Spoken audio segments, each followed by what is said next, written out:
Blood আসছে? এবার তাহলে পুশ করবো। নিয়ে আসলাম, এবার একটা গোল পেন দিব, তারপর কি করবো? মুছে দিব, শুধু মুছে দিব, জাকুনি দিব না। বর্তমানে জাকুনি দেওয়া নিষেধ। এক সময় ডাক্তার বলতে কি করতে হবে? জাকুনি দিতে হবে, কিন্তু এখন বলতেছি কি জাকুনি দেওয়া নিষেধ।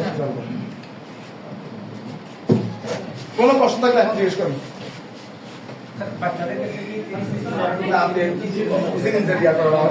কম দিবেন, প্রশ্ন না থাকলে তো আমি আর কিছু বলবো। আপনি প্রশ্ন, এটা যে ওষুধটা বাকি আছে অ্যাম্পুলের ক্ষেত্রে, এই অ্যাম্পুলে না, এগুলো দেওয়া যাবে না। এটা ইনসুলিনের ক্ষেত্রে দেওয়া যাবে, ইনসুলিনের ক্ষেত্রে। এটা ইনসুলিন না, এগুলা আপনার বাকিগুলো আপনার কি করতে হবে, কারণ এইটা যেগুলো দীর্ঘমেয়াদী মেয়াদ থাকে তাহলে ইনসুলিন ওই প্রযুক্তিতে বানায়। কেন? ডায়াবেটিস রোগীতে প্রতিদিন ইনজেকশন দেয়, এই জন্য ওইটা আলাদা টেকনিক, এটা আলাদা টেকনিক। ওনার প্রশ্ন বুঝছেন আপনারা?